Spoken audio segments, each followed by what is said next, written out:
কালিয়াগঞ্জে আস্ত অজগর সাপ উদ্ধার ঘিরে চাঞ্চল্য। সোমবার বিকেলে ঘটনাটি ঘটেছে কালিয়াগঞ্জ শহরের নেতাজি পল্লীর মিস্ত্রিপাড়া এলাকায়।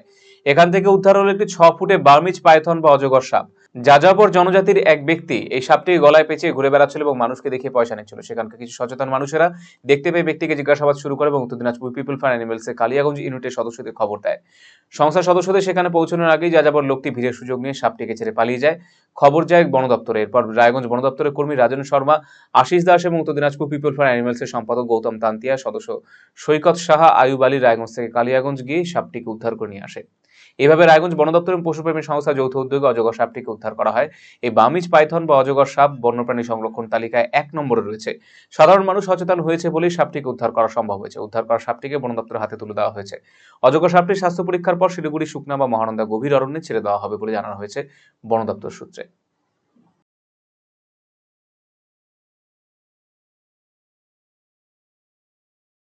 আজকে কালিয়াগঞ্জের নেতাজি পল্লীর মিস্ত্রিপাড়াতে এই যাযাবররা একটা অজগর সাপ নিয়ে খেলা দেখাচ্ছিল।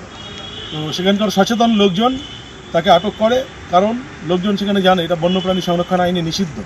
কোনো সাপ নিজের কাছে রাখা, বিশেষ করে শিডিউল 1-এর একটা অ্যানিম্যালকে নিয়ে খেলা দেখানো নিষিদ্ধ। সেই সচেতন লোকজন আমাদের কালিয়াগঞ্জ ইউনিটের সদস্যদের খবর দেয়, কারণ আমাদের কালিয়াগঞ্জ ইউনিটের সদস্যরা সেখানে পৌঁছায়। কিন্তু সদস্যরা পৌঁছানোর আগেই পাবলিক সিম্প্যাথি এবং ভিড়ের সুযোগ নিয়ে সেই লোকটি পালিয়ে যায়। পরে রায়গঞ্জ থেকে রায়গঞ্জ বন দপ্তরের কর্মীরা এবং আমাদের উত্তর দিনাজপুর পিপল ফর অ্যানিমালসের সদস্যরা কালিয়াগঞ্জে গিয়ে সেই সাপটিকে উদ্ধার করে নিয়ে আসে।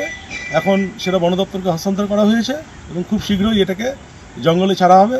এদিকে যেহেতু বার্মিজ পাইথন বা অজগরের হ্যাবিটেট নেই, এটাকে হয়তো শিলিগুড়ি, মহানন্দা বা শুকনা রেঞ্জে হয়তো ছাড়া হবে, এটা ডিএফও স্যার বলতে পারবেন। আমরা চাই লোকজন এভাবে সচেতন হোক বন্যপ্রাণী সংরক্ষণ নিয়ে এবং আমাদের সহযোগিতা করুক, বন দপ্তরকে সহযোগিতা করুক।